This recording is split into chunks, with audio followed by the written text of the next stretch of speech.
अल्लाह अल्लाह क्या मुबारक नाम है, अल्लाह अल्लाह आशिकों का काम है। या इलाही तू मेरा माबूद है, या इलाही तू मेरा माशूक है। এরে ঈমানদার আল্লাহর গোলাম, এই জন্য আল্লাহ বলেন ইয়া আইয়ুহাল্লাযীনা আমানু, হে ঈমানদারগণ।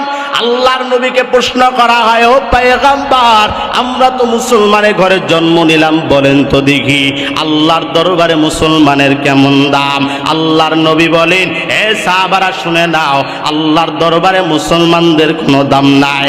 আল্লাহর দরবারে একমাত্র দাম হলো ঈমানদারদের। প্রশ্ন করা হয় ঈমানদার কারা? আল্লাহর নবী বলেন 7 গুণ যার মধ্যে পাইবা